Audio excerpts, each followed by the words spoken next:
नमस्ते। और आज हम है ना इथिक्स का पहला जो पॉइंट है सिलेबस का, जिसमें नीति शास्त्र, मानवीय मूल्य और परिवार और शिक्षण संस्थाओं और महापुरुषों से जो हमें मूल्य प्राप्त होते हैं, उसको हम कवर करेंगे एक ही क्लास के अंदर।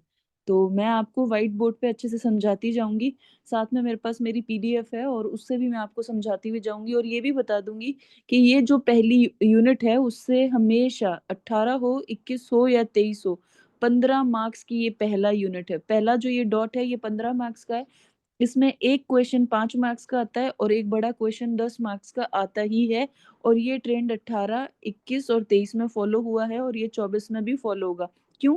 क्योंकि ये जो है बेसिक्स है। अब हम क्या करते हैं, आगे की ओर बढ़ते हैं और हमारा जो पहला जो पॉइंट है उसको देखते हैं। पहला पॉइंट लिखा हुआ है नीति शास्त्र। अब ये जो नीति शास्त्र है ना, इसकी आपको सब कुछ पता होनी चाहिए, ABCD।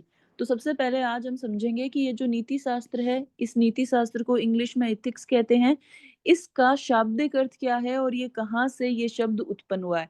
तो जब हम सबसे पहले किसको देखते हैं, जब हम सबसे पहले इथिक्स शब्द को देखते हैं, तो इथिक्स जो शब्द है ये जो है इथोस, एक शब्द है इथोस, वर्ड है। इसी इथोस वर्ड से इथिक बना है। अब इथोस वर्ड का मतलब क्या होता है, तो इथोस शब्द का अर्थ है चरित्र और आचरण। क्या मतलब है इसका? चरित्र और आचरण। और जो इथोस शब्द है, इसी इथोस शब्द से आपके क्या बना है, इसी इथोस शब्द से आपके बना है इथिका। हाँ, इथोस से हमारा क्या बना है, इथोस शब्द से हमारे बना है इतिका शब्द। इतिका शब्द का मतलब होता है रीति रिवाज और परंपरा, रीति रिवाज और परंपरा। तो बेसिकली हमें क्या समझना है, हमें ये समझना है कि जो आज हम इथिक्स पढ़ रहे हैं, जो इथिक्स हम आज पढ़ रहे हैं, ये इथिक्स जो है ये बनी है आपके एथिका से। और एथिका का मतलब होता है रीति रिवाज और परंपरा, रीति रिवाज और परंपरा। और यही एथिक का शब्द किस पे बेस्ड है, एथोस पर। और इस एथोस का मतलब होता है चरित्र और आवरण। अब मैं आपको एक बात समझाती हूँ यहाँ पे।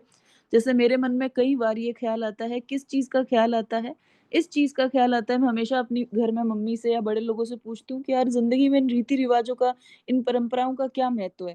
लेकिन कभी कोई मुझे आंसर ही नहीं दे पाता। सब ये कहते हैं कि हमारे पूर्वज कर रहे थे इसलिए हमें करना है।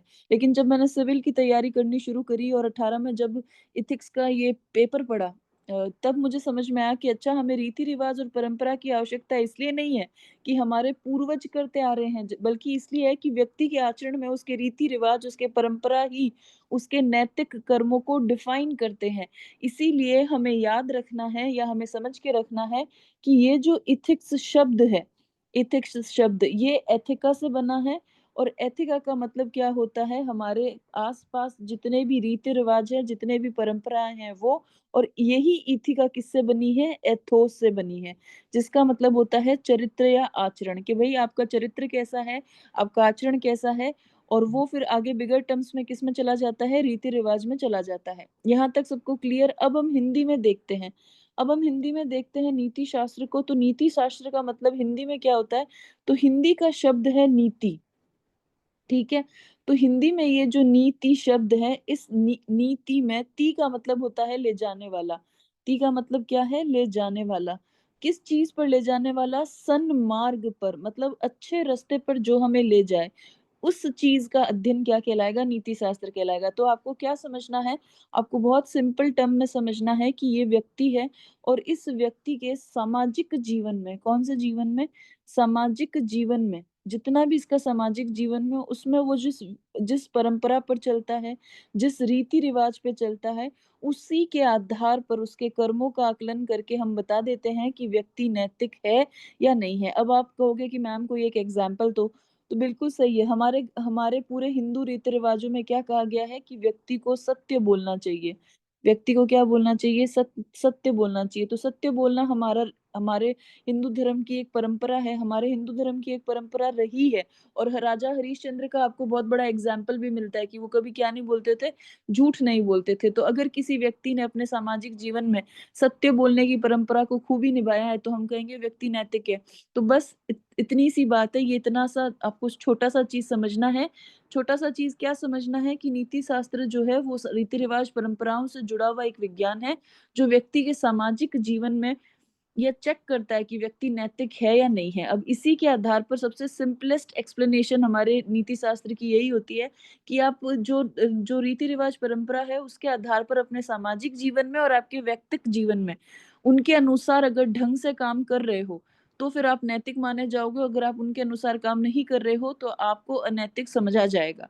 अब हम अपनी डेफिनेशन बनाते हैं इसी के आधार पर कि हमें क्या बनानी है कि जितने भी जो भी हम सामाजिक जीवन में, फॉर एग्ज़ाम्पल आप एक प्रशासक हैं, तो आप कौन-से जीवन में हैं? सामाजिक जीवन में। अब सामाजिक जीवन में आपके जो रीति-रिवाज और परंपराएँ लगा रखी है, जो भी रीति-रिवाज या परंपरा लगा रखी है, उसके जितने भी आदर्श हैं, उसके जितने भी मूल्य हैं, उसके जितने भी नियम हैं, उन सारे नियमों का, उन सारे सिद्धांतों का अगर हम अध्ययन करें, उनका हम क्या करें, सिद्धांतों, आदर्श, मूल्य और नियम का अध्ययन करें और इन्हीं के आधार पर, इन्हीं आदर्श, मूल्य, नियम और सिद्धांतों के आधार पर किसी व्यक्ति के हम क्या करें, किसी व्यक्ति के कर्म को हम क्या करें, चेक करें कि भई किसी व्यक्ति का कर्म ठीक है या नहीं है, या उसके आचरण को चेक करें कि वो उचित है या अनुचित है। यही क्या कहलाता है, नीति शास्त्र कहलाता है। तो बहुत सिंपल है, जैसे कि राजा राम हैं, ठीक है? अब राजा राम जो हैं, राजा राम सामाजिक जीवन में एक राजा हैं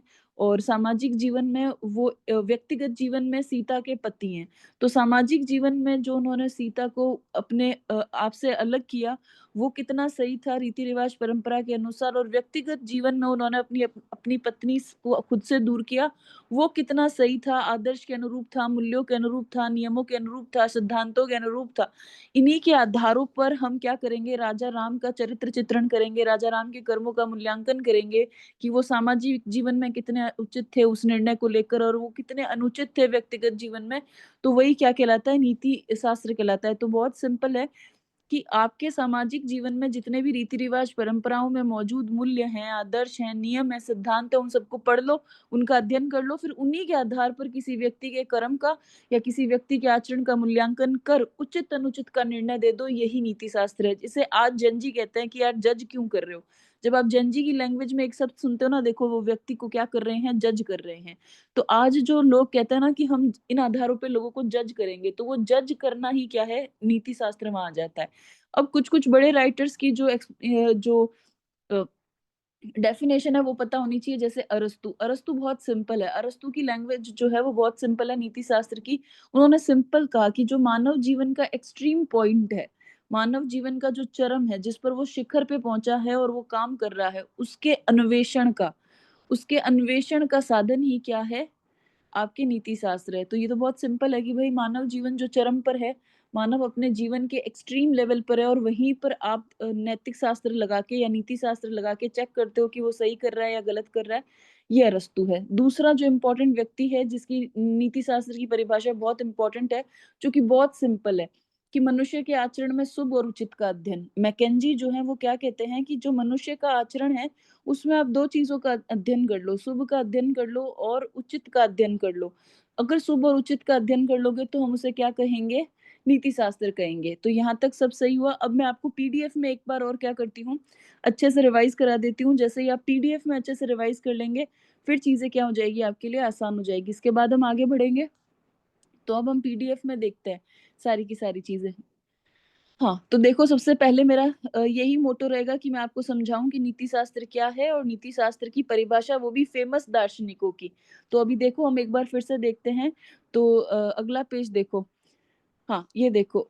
हाँ, क्वेश्चन्स के ऊपर भी बात कर लेते हैं। मैंने अभी आपको बहुत क्लियर कट समझाया कि ये सारा का सारा जो एक बिंदु है, पूरा का पूरा ये 15 नंबर का आएगा। 18 में भी आया था 15 मार्क्स का, 21 में भी 15 मार्क्स का था और ये 23 में भी 15 मार्क्स का था और ये इस साल भी 15 मार्क्स का होगा। आप देख सकते हो 23 में मानवीय मूल्यों के विभेदक लक्षण 5 नंबर में पूछे, और नीति शास्त्र के मानकों को किन आधारों पे बाँटा जाता है ना, परिणाम निरपेक्ष, परिणाम सापेक्ष की विशेषता, इन दोनों दृष्टिकोणों में से प्रशासक के लिए कौन-सा अधिक उपयुक्त है और क्यों है? तो ये 10 नंबर का क्वेश्चन हुआ। ठीक इसी प्रकार 21 में सिर्फ 10 नंबर का पूछा गया था। मनुष्य की नैतिक उन्नति में समाज की सर्वांगीण उन्नति पर निर्भर करती है। विवेचना करो, परिवार मनुष्य के नैतिक विकास का सबसे महत्वपूर्ण ढांचा है। ठीक है? फिर ये देखिए अगेन 18 में ये 15 नंबर का था। मानवीय मूल्यों के संवर्धन में समाज की भूमिका, लोकनायक व सुधारकों के उपदेश कभी पुराने नहीं होते, आधुनिक संदर्भ में उनकी महत्ता उजागर करो। तो ये हमें समझ में आ गया कि ये 15 नंबर की पूरी कहानी है। अब देखो ये मैंने अभी आपको समझाया नीति शास्त्र क्या है। तो नीति शास्त्र जो है वो एथिक्स, जिसको हम इंग्लिश में बोलते हैं एथिका, से बना है, जिसका मतलब होता है रीति रिवाज और परंपरा। एथिका एथोस से बना है, जिसका मतलब है चरित्र और आचरण। तो सिंपल है कि सामाजिक जीवन के अंदर आपके रीति रिवाज और परंपराओं के आधार पर आपके आचरण का मूल्यांकन, आपके कर्मों का मूल्यांकन ही क्या कहलाएगा, नीति शास्त्र कहलाएगा। अब ठीक उसी तरह अगर हम हिंदी में देखें, नीति शब्द से नीति शास्त्र बना है। तो नीति में ती का मतलब होता है ले जाने वाला। किस पर ले जाने वाला? जो हमें अच्छे मार्ग पर, जो हमें सन्मार्ग पर ले जाए, वही नीति का अध्ययन क्या कहलाता है, नीति शास्त्र कहलाता है। सिंपल। ये एक वेन डायग्राम है जिसमें मैंने आपको बताया है कि हमारे सबसे अंदर के गोले में रीति रिवाज और परंपरा है, फिर सामाजिक जीवन है, और सब उन सब को घेरे हुए कौन है, नीति शास्त्र है। यानी कि मनुष्य के एक एक कर्म का हिसाब किताब नीति शास्त्र रखता है। अब यहाँ पे मैंने नीति शास्त्र बहुत ही सरल शब्दों में आपको लिख दिया है, जो आपको बहुत आसानी से याद हो जाएगी। रट्टा भी नहीं मारना पड़ेगा आपको। सिंपल लिखना है कि सामाजिक जीवन में रीति रिवाज परंपरा में जितने भी आदर्श हैं, एक नंबर कीवर्ड आदर्श हैं, जितने भी मूल्य हैं, जितने भी नियम हैं, जितने भी सिद्धांत हैं, उन सब का अध्ययन कर लो पहले तो।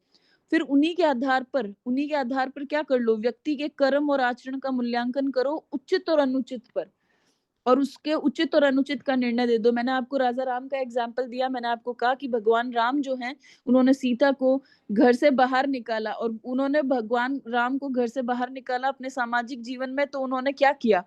तो उन्होंने उन्होंने क्या किया? उन्होंने बहुत अच्छा ये बताया कि मैं राजा बहुत अच्छा हूँ, जिसने लोगों की बात को समझा और अपनी पत्नी को बाहर निकाला। लेकिन दूसरी तरफ अगर व्यक्तिगत तौर पे उनका ये निर्णय देखे, तो ये बिल्कुल भी क्या नहीं था, व्यक्तिगत तौर पे ये सही नहीं था। अब देखो नीति शास्त्र की परिभाषा, अरस्तु ने क्या कहा है, मानव जीवन के चरम का अन्वेषण का साधन है। तो अब इसको भी समझ लो कि मानव जीवन जो पूरे विकासात्मक के अंदर सबसे एक्सट्रीम लेवल पर है, उसको खोजने का साधन है कि भाई मनुष्य ने सही किया या गलत किया।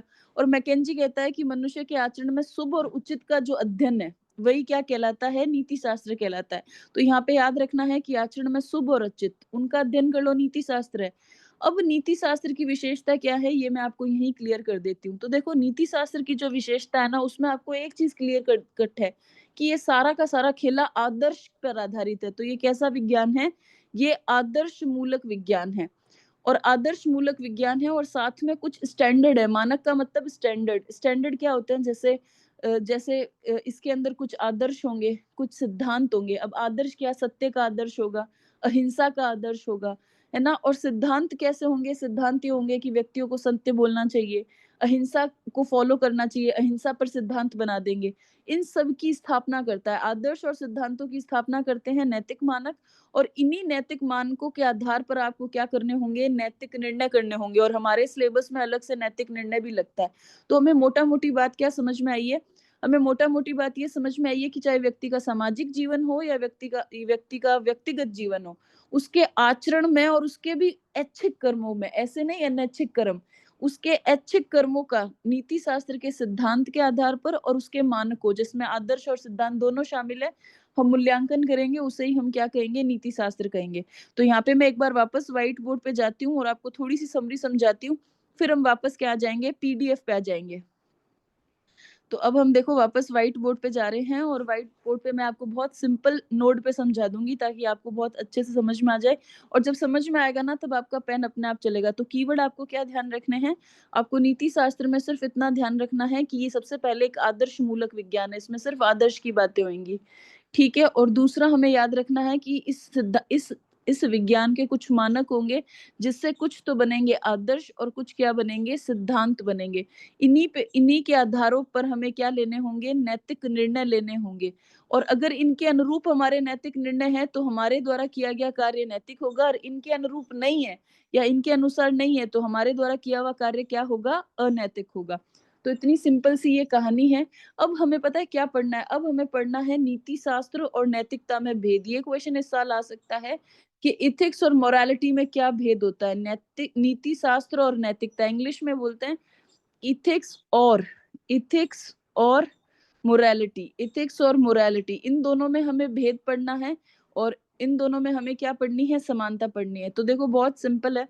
सबसे पहले हम दोनों में भेद पढ़ लेते हैं। दोनों में क्या पढ़ लेते हैं, भेद। एक मिनट।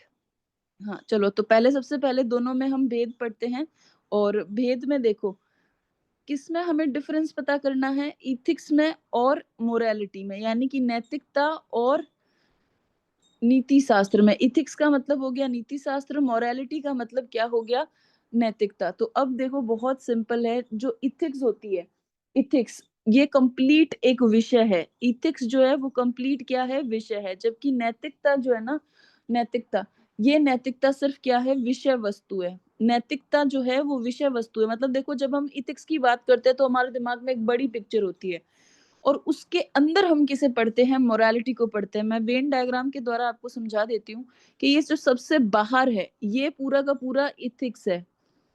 पूरा का पूरा क्या है, इथिक्स है। और इसके अंदर जो है, इसके अंदर जो ये गोला है, जिसको हम क्या कहते हैं, मोरालिटी कहते हैं या नैतिकता कहते हैं। तो सिंपल हुआ ना एकदम कि नीति शास्त्र तो पूरा एक विषय है जिसमें आप कुछ भी डाल दो, लेकिन मोरालिटी जो है इसी विषय की क्या है, विषय वस्तु है। तो पहला भेद ये हुआ इन दोनों के बीच में। अब हम पढ़ते हैं इन दोनों के बीच में दूसरा भेद कौन सा है। तो इन दोनों के बीच में दूसरा भेद ये है कि ये मनुष्य पर जो भी, अब नीति शास्त्र लागू किस पे होती है, जानवर पे तो लागू नहीं होती। नीति शास्त्र हमेशा मनुष्य पे लागू होती है और उस मनुष्य पे लागू होती है जिसका दिमाग एकदम स्वस्थ है। तो ये मनुष्य पर एक ही समय में लागू होती है। कैसे समय पर लागू होती है, एक ही समय पर ये लागू होती है। आप एक ही समय एथिक्स की बात कर सकते हो और एक ही समय आप मोरालिटी की बात कर सकते हो। आप एक ही समय दोनों की बात बिल्कुल नहीं कर सकते। और जब हम एक ही समय पर एक की ही बात कर सकते हैं तो अगली बात एकदम अंडरस्टूड है कि एक समय में एक को ही निभाया जा सकता है ना? ऐसे नहीं दोनों हाथों में लड्डू रखो कि एक हाथ में नैतिक शास्त्र, नीति शास्त्र और एक हाथ में नैतिकता। नहीं, एक टाइम पर आप एक को ही क्या कर सकते हो, निभा सकते हो। तो ये तो हुए इन दोनों में भेद। अब इनमें समानता क्या है?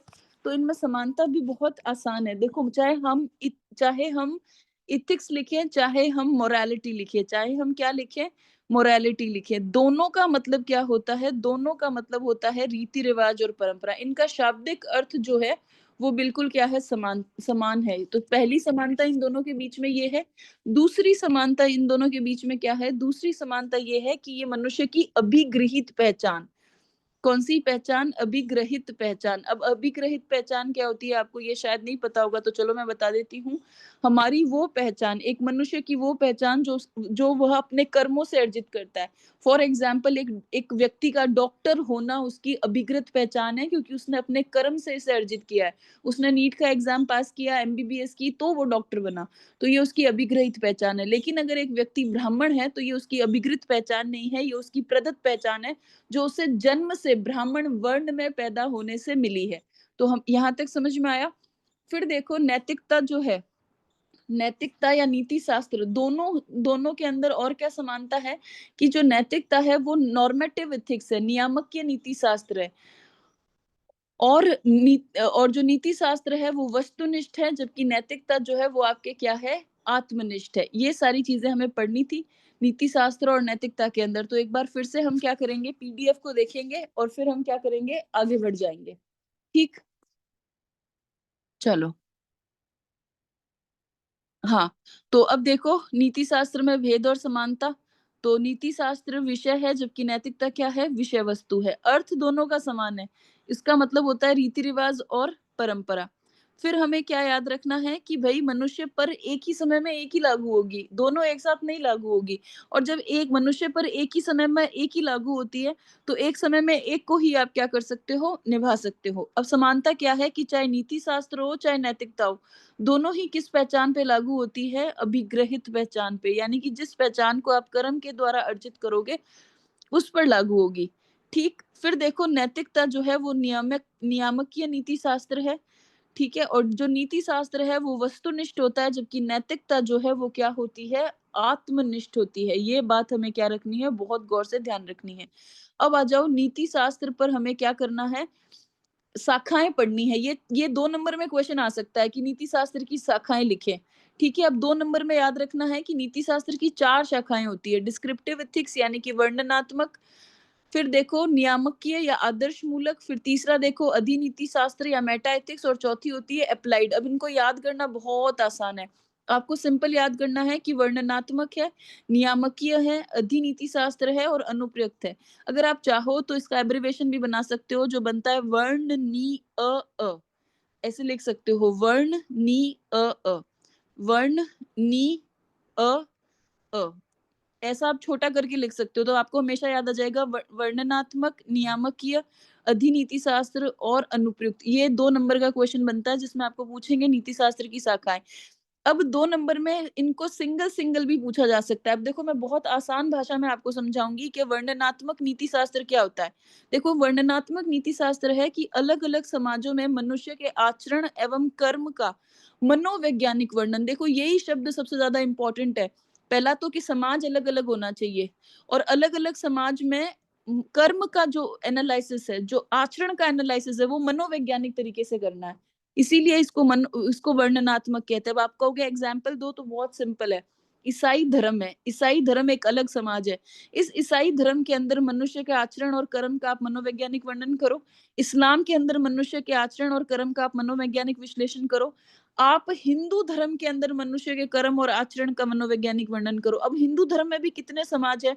ब्राह्मण समाज है, क्षत्रिय समाज है, वैश्य समाज है, शूद्र समाज है। इन अलग-अलग समाजों में भी मनुष्य के आचरण और कर्म का जो मनोवैज्ञानिक वर्णन है, वो सब किस में चला जाएगा? डिस्क्रिप्टिव एथिक्स में चला जाएगा। तो देखो, यहाँ पे भी ये लिखा हुआ है कि रीति-रिवाज और परंपरा, रीति-रिवाज, परंपराओं, आदर्श और मानकों से कैसे मानव चेतना को विकसित किया जाता है। तो दूसरा इम्पोर्टेंट जो बात है, वो यही है कि मानव चेतना को कैसे विकसित किया जाए। तो वर्णनात्मक एथिक्स जो है, जो वर्णनात्मक एथिक्स है, वो मैं एक चुटकी में आपको क्लियर करती हूँ कि आपको अलग-अलग समाज देखने हैं।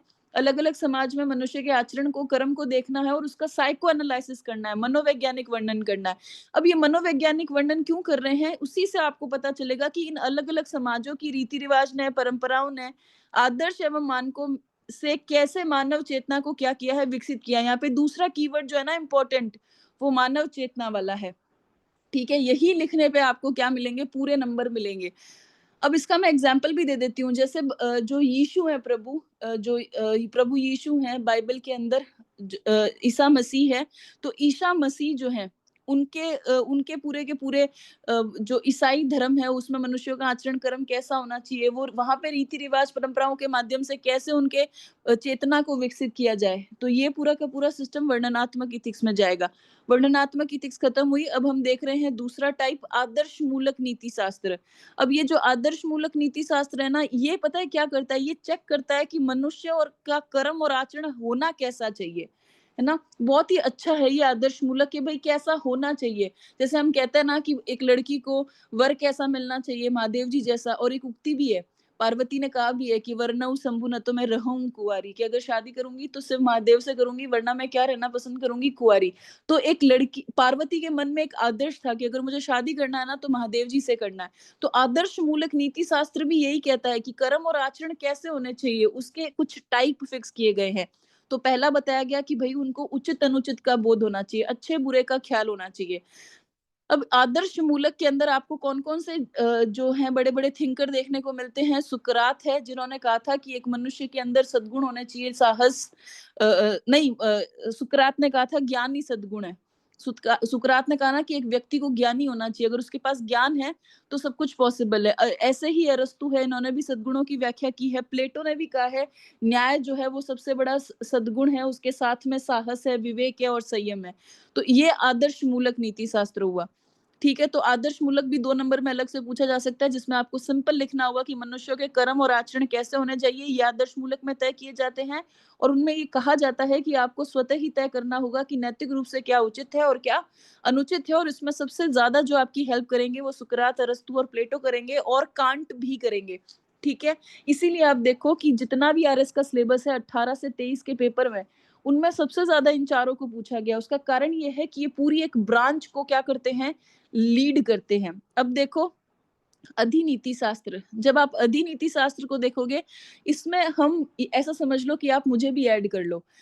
कर्म और आचरण के साथ हम किसकी व्याख्या करते हैं? ईश्वरीय तत्व की। जब भी हम कॉस्मिक पावर को अपने कर्मों के साथ जोड़ देते हैं, जैसे कई बार आप देखा करो कि कुछ लोग बहुत-बहुत ज़्यादा पढ़ने में अच्छे होते हैं, फिर भी वो जो चीज़ चाहते हैं वो हो नहीं पाती है। उसके अलावा वो किसी दूसरी चीज़ में बहुत आगे बढ़ जाते हैं। ऐसा क्यों हुआ? ऐसा ये हुआ कि जो कॉस्मिक पावर्स थी वो ये चाहती थी कि ये आदमी ये काम नहीं करके ये काम करे। या कई बार आपने सुना होगा ना जिसमें हम कहते हैं कि भगवान ने ज़रूर आपके लिए कुछ अच्छा सोच रखा होगा, कुछ और बड़ा, कुछ और शुभ सोच रखा होगा। ये सारी जो चीज़ें हैं वो अधिनीति शास्त्र में जाती है। जब हम अपने कर्म और आचरण को किसके साथ जोड़ते हैं? ईश्वरीय तत्व के साथ। और सिंपल एग्ज़ाम्पल दूँ, जब आप अभी अब हम सब पेपर दे रहे हैं, किसी को नहीं पता कि टॉपर कौन होगा, है ना? लेकिन जिस दिन फाइनल रिज़ल्ट आएगा मेंस का और इंटरव्यू का जॉइन करके उस दिन जो भी फर्स्ट रैंकर होगा वो क्या कहेगा? वो यही कहता है कि ईश्वर के आशीर्वाद से ये संभव हो पाया। तो जब भी हम अपने कर्म और आचरण को गॉड फैक्टर के साथ अटैच कर देते हैं, तब हम मेटा एथिक्स में चले जाते हैं। इसमें शुभ की अवधारणा, ऋत और ऋण की अवधारणा है जो अगेन नैतिक संप्रत्यय के रूप में हमारे सिलेबस में अटैच हुई है। फिर लास्ट आती है फोर्थ, अनुप्रयुक्त नीति शास्त्र। ये व्यवसाय से जुड़ी हुई है जो अभी बहुत काम आ रही है और हाल ही के वर्षों में इसका क्या हुआ है, प्रादुर्भाव हुआ है। तो इसका बहुत क्षेत्र व्यापक है, अलग-अलग क्षेत्रों में होती है। जैसे प्रशासकीय नीति शास्त्र एक अनुप्रयुक्त नीति शास्त्र है जो हम अपने सिलेबस में लगता है। इसके अलावा एनवायरमेंटल एथिक्स हो गई, पशु प्राणी नीति शास्त्र हो गया, जलवायु नीति शास्त्र हो गया, प्रशासकीय नीति शास्त्र हो गया। ठीक? तो यहाँ तक किसी को दिक्कत नहीं? अब हम चलते हैं आगे। नीति शास्त्र के मानक। देखो यहीं से मेंस में 2023 में 10 नंबर का क्वेश्चन आया था। नीति शास्त्र के जो स्टैंडर्ड है जिसके आधार पर आपके आचरण को, आपके कर्म को जाँचा जाएगा, उसके 4 मानक है। इस बार ये 2 नंबर में आ सकता है। आपको सिंपल पूछा जा सकता है कि नीति शास्त्र के 4 मानक बताइए। तो 4 मानक होते हैं परिणाम सापेक्ष, परिणाम निरपेक्ष, सद्गुण आधारित और कॉमन गुड अप्रोच, सार्वजनिक हित। ठीक है, पहले तो ये 4 पता होने चाहिए। अब सबसे पहले ये देखना है कि परिणाम सापेक्ष क्या होता है? परिणाम सापेक्ष की क्या विशेषताएँ हैं? क्या ये प्रशासकों के लिए उपयोगी है? ये मैं समझा दूँगी कि प्रशासकों के लिए कौन-सा उपयोगी है, कौन-सा नहीं है, दोनों उपयोगी है। तो देखो परिणाम सापेक्ष में सिर्फ़ आपको ये शब्द ही बताता है कि इसमें कर्म और आचरण के मूल्यांकन का आधार क्या होगा, मैंने बॉक्स में बंद किया है, परिणाम होगा। होता है ना कुछ लोग रिजल्ट बेस होते हैं कि अगर आपका सिलेक्शन हो गया तो ही आपने पढ़ाई की है, तो ही आपने क्या किया है, हार्ड वर्क किया है, अगर सिलेक्शन नहीं हुआ इसका मतलब ये हुआ कि आपने कोई पढ़ाई नहीं की है। तो ऐसे लोग ऐसे एटीट्यूड वाले लोग जो हैं वो परिणाम सापेक्ष है। फॉर एग्ज़ाम्पल आपके घर में आपके पिताजी जिनको कोई मतलब नहीं होता कि आप दिन-रात मेहनत करें, ना करें, उन्हें सिर्फ रिजल्ट से मतलब होता है कि रिजल्ट अगर आपका अच्छा है, इसका मतलब है कि आपने मेहनत की है, तो वो जो एटीट्यूड है वो परिणाम सापेक्ष है। तो पहली चीज़ लिखनी है कि मूल्यांकन का आधार मनुष्य के कर्मों का, आचरण का मूल्यांकन का आधार परिणाम होगा। अब इसकी विशेषता क्या है? अब इसकी विशेषता में आप ये सोचिए कि उस समय जब 2023 में क्वेश्चन आया था तो आपको सीधा नहीं लिखना था। इसकी विशेषताओं में इस थ्योरी को सपोर्ट करने वाले सिद्धांत लिखने थे। यानी कि छोटा करके सारे थिंकर ही पूछ लिए गए। कि कौन से थिंकर जो हैं वो परिणाम सापेक्ष में आते हैं और कौन से थिंकर जो हैं वो परिणाम निरपेक्ष में जाते हैं। तो देखो सबसे पहले है सुखवादी। जो सुखवादी थिंकर हैं, जो हिडनिज़्म को सपोर्ट करते हैं, वो कहते हैं कि देखो मानव जीवन में सबसे बड़ी प्राप्ति क्या करनी है? सुख की करनी है। तो हर कोई आचरण, हर कोई कर्म जो आपको सुख ला के दे दे, वो क्या होगा? बेस्ट होगा, तो परिणाम सापेक्ष हो गया। तो सुख ही मानव का परम ध्येय है। अब इसको प्रशासन से कैसे जोड़ेंगे? प्रशासन का अंतिम जो लक्ष्य है वो जन कल्याण है। अगर किसी भी स्कीम के माध्यम से जन कल्याण के लक्ष्य को प्राप्त किया जा रहा है, तो सुखवादियों के अनुसार वो परिणाम सापेक्ष धारा में चला जाएगा।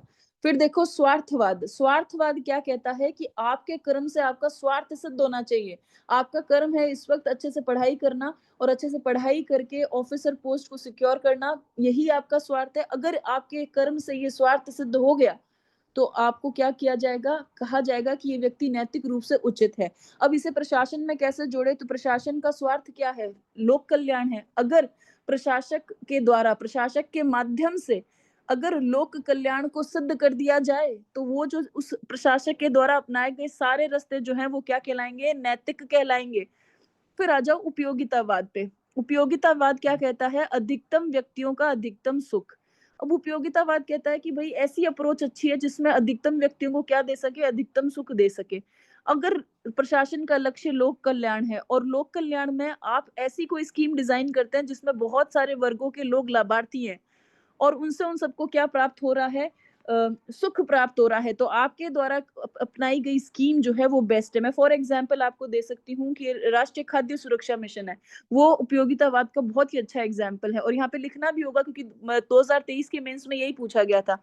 राष्ट्रीय खाद्य सुरक्षा मिशन जो है कितने अंत्योदय परिवारों को और कितने बीपीएल परिवारों को क्या दे रहा है, खाना दे रहा है, और इसी वजह से 80 करोड़ लोग लाभान्वित हो रहे हैं। तो हम कह सकते हैं अधिकतम व्यक्तियों का अधिकतम सुख है, और इस समय परिणाम सापेक्ष जो है वो बेस्ट है। फिर देखो विकासात्मक नैतिक सिद्धांत।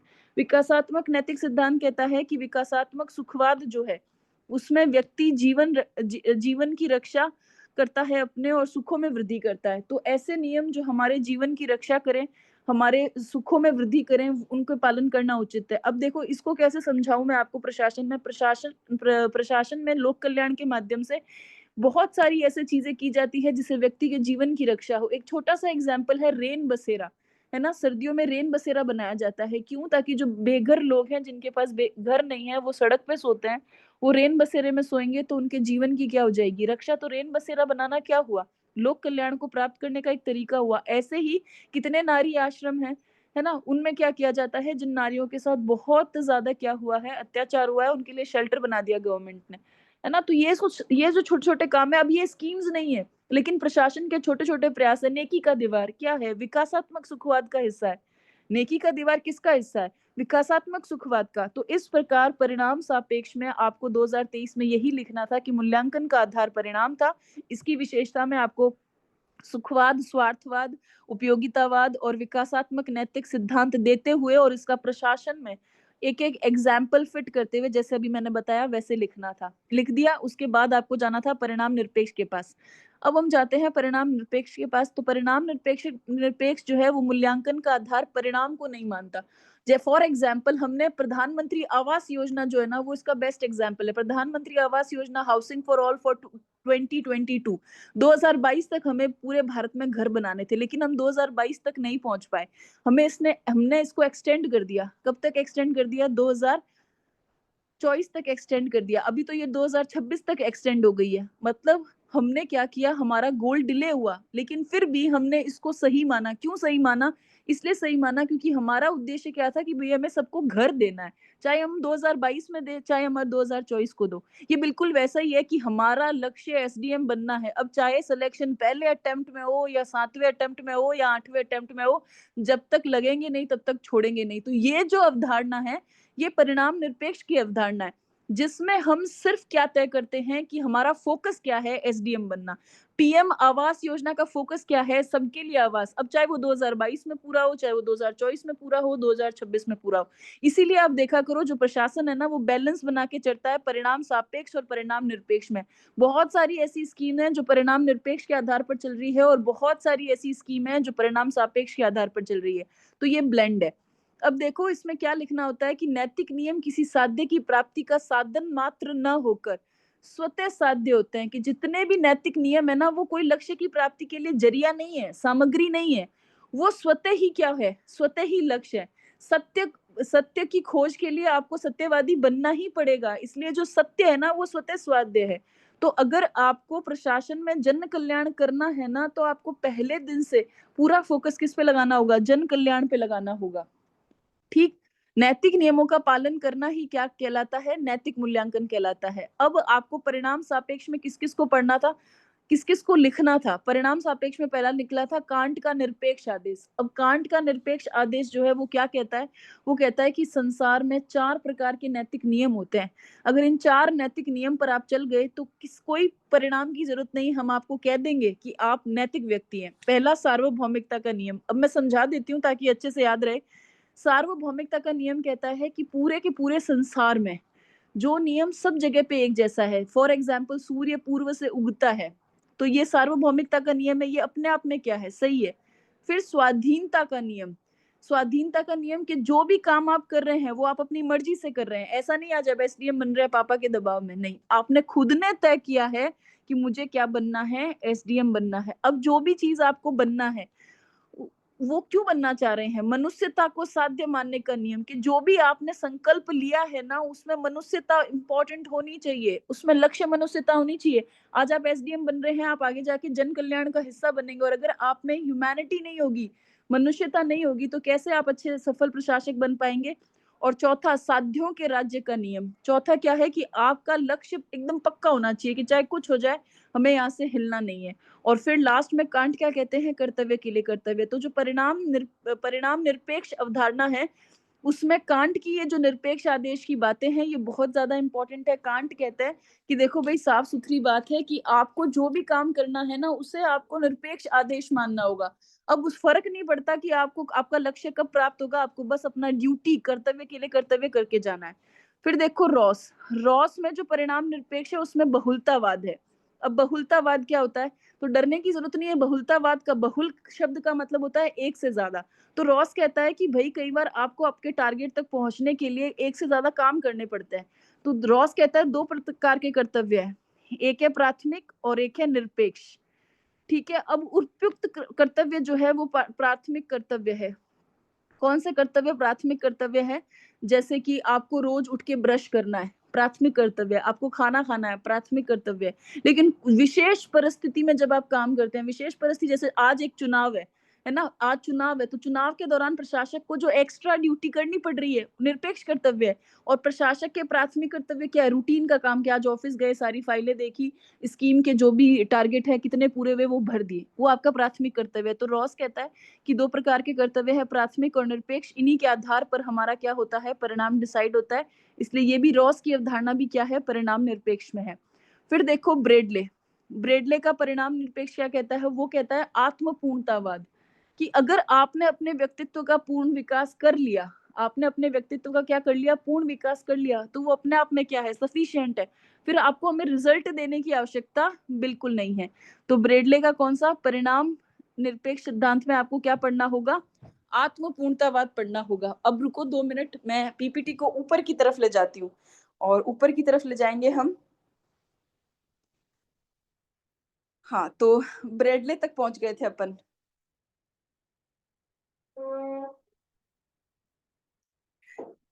हाँ, यहाँ तक पढ़ लिए थे। ब्रेडले से अब हमें क्या करना है? आगे जाना है।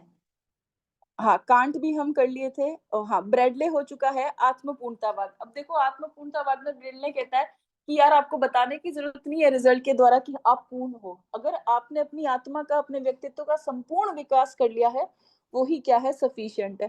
फिर इसी में आपको भगवत गीता तो देखो सबसे बेस्ट एग्ज़ाम्पल है। ये सारे वेस्ट के थिंकर एक तरफ, अकेली भगवत गीता एक तरफ जो कहती है कि कर्मण्येवाधिकारस्ते मा फलेषु कदाचन। है ना? वो कहती है कि आपको सिर्फ कर्म करते जाना है, फल की इच्छा नहीं रखनी है। ये सबसे बेस्ट एग्ज़ाम्पल है परिणाम निरपेक्ष का। तो यही परिणाम निरपेक्ष में आपको लिखना था कि भई परिणाम निरपेक्ष का सिंपल सा मीनिंग ये है कि आपको किसको फ़ॉलो नहीं करना है, आपको परिणाम को नहीं देखना है। आपके कर्मों के मूल्यांकन करेंगे तब हम परिणाम को नहीं देखेंगे, हम ये देखेंगे कि आपने पूरी जर्नी जो है वो कैसे फ़ॉलो की है। इसमें आपको कांट का निरपेक्ष आदेश का एग्ज़ाम्पल देना है, रॉस का बहुलतावाद देना है और भगवत गीता को कोट करना है।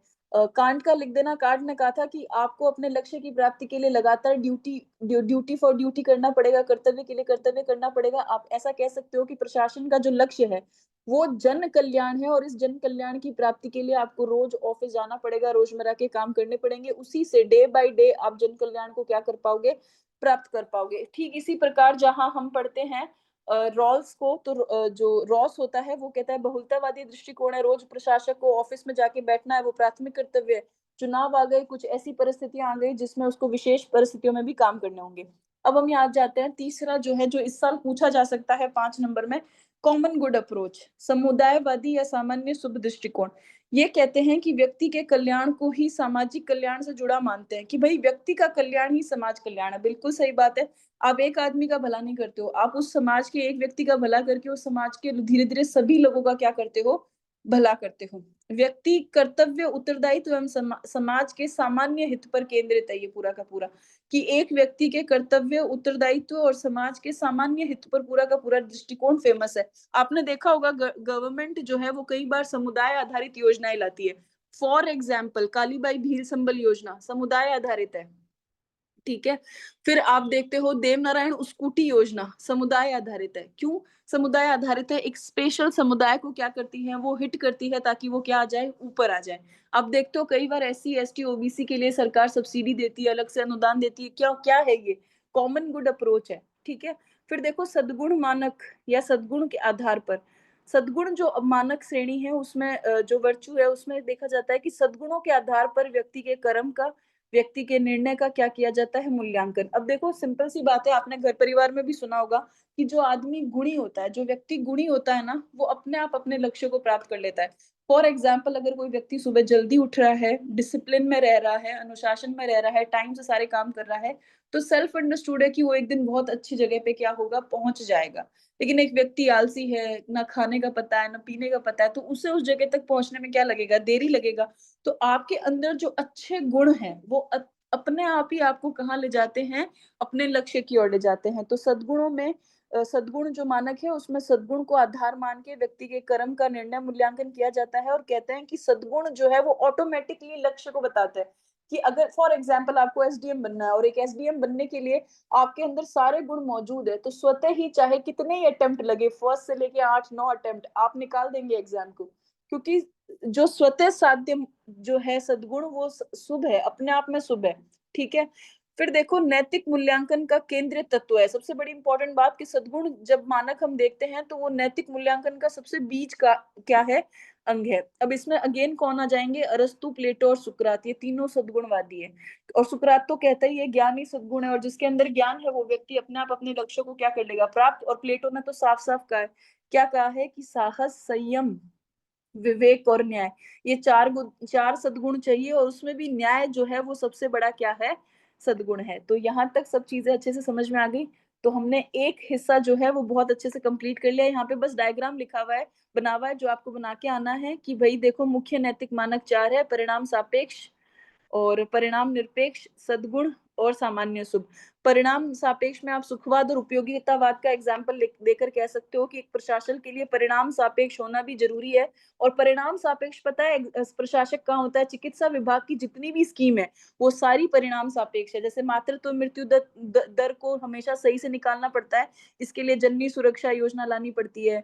और प्रधानमंत्री मातृत्व वंदना अभियान, वहां पे सारा का सारा सिस्टम, शिक्षा और चिकित्सा दो ऐसी जगह हैं जहां पे हमेशा देख लेना स्कीम परिणाम सापेक्ष चलेगी, वहां पे डिले कभी नहीं होगा। इसलिए उन्होंने क्वेश्चन पूछा था ना कि प्रशासक को कौन सा अपनाना चाहिए, अपनाने प्रशासन में दोनों पड़ेंगे, लेकिन एक क्राइटेरिया फिक्स है, परिणाम सापेक्ष जाएगा शिक्षा चिकित्सा में, परिणाम निरपेक्ष जाएगा जहां पे आपकी अवसंरचना और उद्योग की जो स्कीम होगी उनको आप हमेशा देखा करो, उन्हें क्या किया जाता है, एक्सटेंड। सामाजिक सुधार या सामाजिक उत्थान की जो स्कीम होगी उसमें भी प्रशासक को परिणाम निरपेक्ष जाना होगा। आप एग्जाम्पल दे सकते हो कि प्रधानमंत्री जन आवास योजना, प्रधानमंत्री उज्ज्वला योजना, नेशनल फूड सिक्योरिटी मिशन।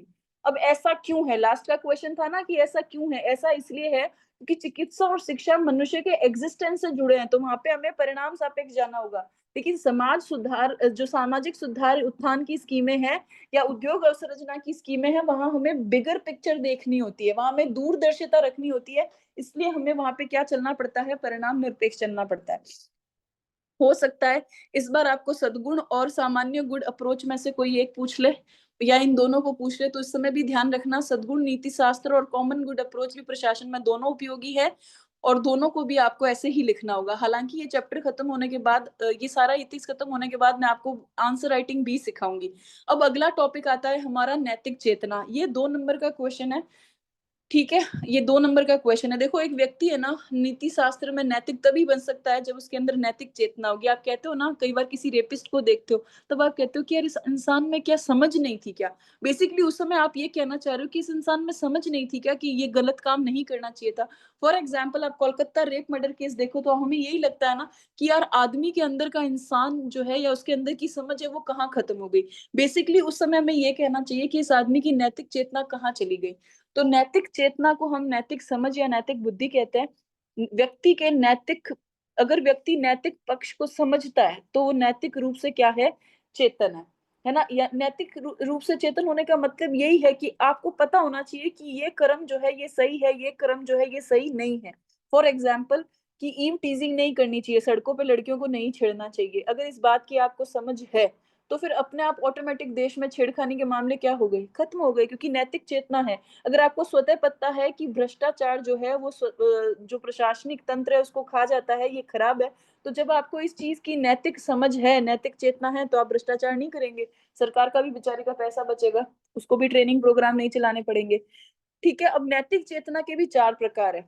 यही है परिणामवादी चेतना, परिणाम निरपेक्ष चेतना, समुदायवादी चेतना और सद्गुणवादी चेतना। इसीलिए कहते हैं कि अगर एक प्रशासन के अंदर नैतिक चेतना, एक प्रशासक के अंदर नैतिक चेतना है, इन 4 में से किसी भी प्रकार की है, तो वो व्यक्ति अच्छा प्रशासक होगा और वो प्रशासक के लक्ष्यों को जल्दी प्राप्त कर लेगा। तो यहाँ पे हमारा पहला पॉइंट जो है, एक बिंदु है नीति शास्त्र, वो यहाँ पे खत्म होता है। अब आपका सिलेबस का दूसरा पॉइंट है मानवीय मूल्य। अब इस मानवीय मूल्य को हम कल करेंगे, वरना आपके दिमाग में सारी चीजें क्या हो जाएगी, मिक्स हो जाएंगी। उम्मीद करती हूँ कि आपको ये पहली क्लास जो है वो बहुत अच्छी लगी होगी। अब इसी के रिस्पॉन्स के आधार पे मैं आपको दूसरी क्लास दूंगी, जिसमें मैं आपको पूरा मानवीय मूल्य को क्या कर दूंगी, अच्छे से एक्सप्लेन कर दूंगी। और अगर आपको ये वीडियो बहुत अच्छा लगा हो और आपको सब चीजें समझ में आई हो, तो ज्यादा से ज्यादा लोगों के साथ शेयर कीजिएगा, क्योंकि हम अभी कम संसाधनों से इस क्लास को रिकॉर्ड कर रहे हैं। लेकिन अगर आपका रिस्पॉन्स अच्छा रहा तो हम आगे और अच्छी क्लासेस आपको देंगे। और मुझे और सर को ये बात बहुत अच्छे से पता है कि पूरे के पूरे इस कोचिंग के वैक्यूम, पूरे के पूरे इस कोचिंग के बाजार में, आरएस के मेंस में एक ही चीज की कमी है, वो समझ की कमी है। सब लोग सिर्फ क्या कर रहे हैं, आपको मैटर भर भर के दे रहे हैं और मैटर को रीड कर रहे हैं। कोई ये नहीं समझा रहा कि इसे कैसे लिखना है, इसे कैसे समझना है, इसे कैसे याद करना है, और अल्टीमेटली इसे क्वेश्चन आंसर में कैसे कन्वर्ट करना है। तो हम आपको एक बेहतर समझ देंगे। उस समझ के आधार पर हम आपको स्वतः ही याद भी करवाएंगे और उसके बाद आपको क्वेश्चन आंसर लिखना भी सिखाएंगे और आपको परफेक्ट मटेरियल भी देंगे। तो प्लीज अगेन आपसे मैं कहना चाहूंगी कि अगर आपको ये प्रयास अच्छा लगा है तो चैनल को सब्सक्राइब करना, साथ ही लोगों के साथ शेयर करना, और फिर आपको इस पे बेहतरीन क्लासेस जो हैं वो सबसे टफेस्ट सेक्शन की मेंस के देखने को मिलेगी। Thank you.